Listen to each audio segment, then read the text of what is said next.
Shalom Aleichem, everybody. Beautiful thing that actually we discuss, we involve ourselves with. This idea is on Hanukkah is we say that Antiochus and the Yevanim, they tried to make us. They made the verse that we say in the prayer. We say they tried to make you forget your Torah. And this is something that's so simple but so deep, so tremendous. Now, what does this mean? The Greeks, the Syrian Greeks, they were like the Greek Antiochus, the empire. They were Syrian Greeks. They came after the Jewish people,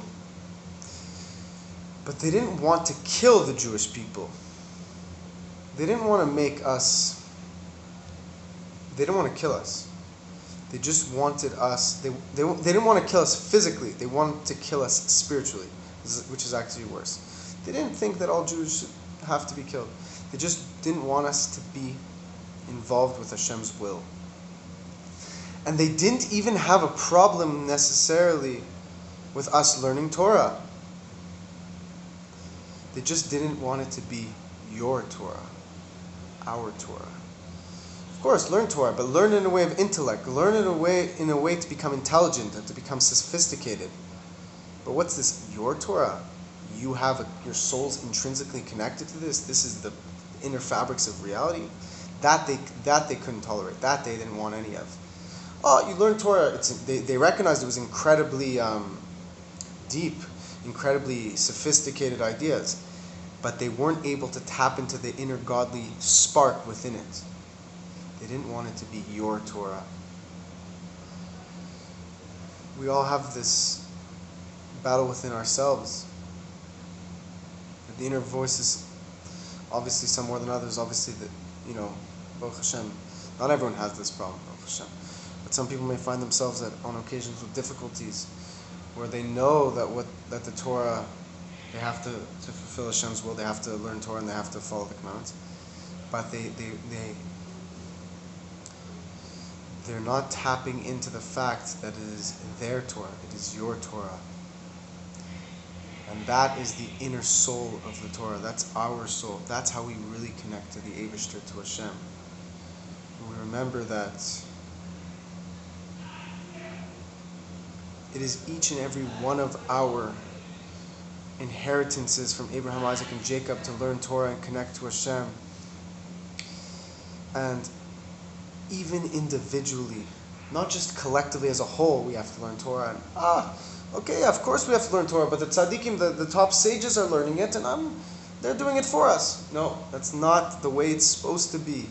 It is your Torah. Each and every one of us individually inherited the Torah, and individually has a certain mission, certain part of Torah that only they can fulfill, only they can bring to life.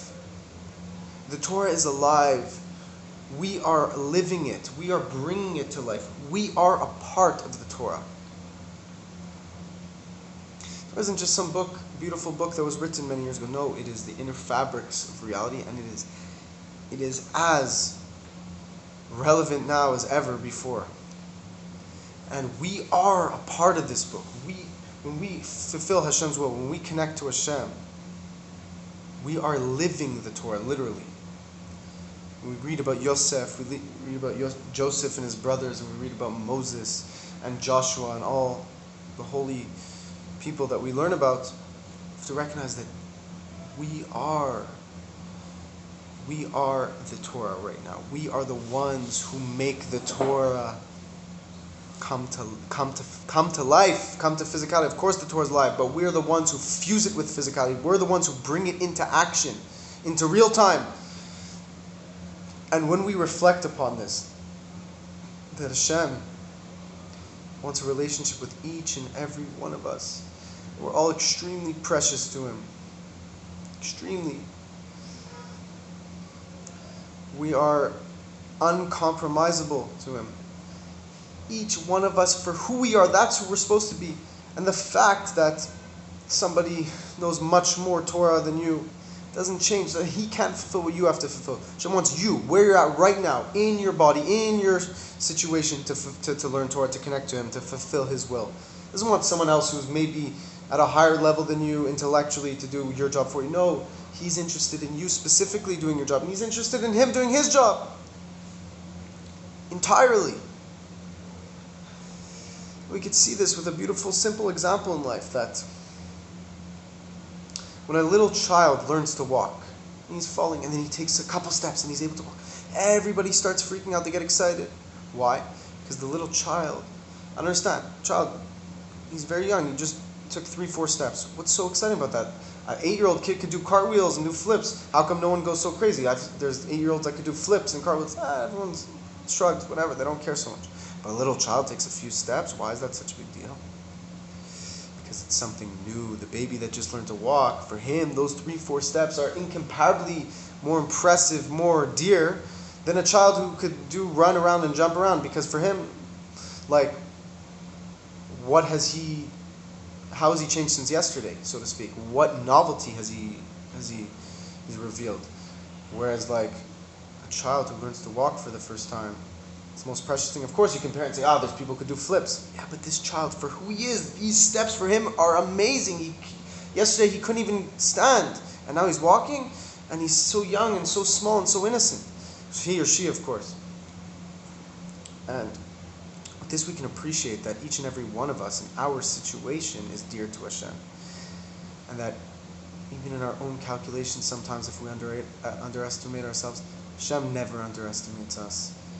And you may say, God forbid, a person may say, I'm doing this mitzvah, I'm learning this piece of Torah, but there's this tzaddik, he knows 1,000,000 times as much as me. And when he sees this sentence, he understands hundreds of different Kabbalistic interpretations and connects it to all different parts of the Torah. And I'm just reading the simple words. Yeah, but for you, that is your mission. And for you, that is even more precious to Hashem than if you were to know all of these deep meditations. Because for you, the simple way you're learning right now, that is like the baby taking the first steps. And for your level, that is a novelty that is unparamount.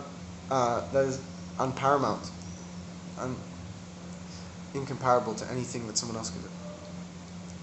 And truly, we never know the power that one single mitzvah, one single good deed we do. We have no idea the value it has. We may see people do things, and we may think, that is more valuable than this and that, but we don't know the heart. We don't see the heart. We don't see someone's intentions. We don't see how genuine someone is. We can see a simple Jew doing a simple mitzvah. It could be that one mitzvah, the intentions he had, the simple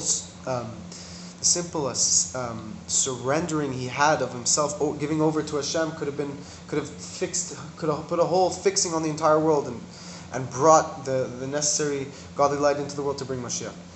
So with this mindset, remembering that the Greeks, what they want to say, the Avanim, like the ancient Greeks, I shouldn't say the Greeks now, of course, there's, Hashem, God bless them, there's many Greeks on that I've met on the videos. They should be blessed, all the righteous Greek Gentiles.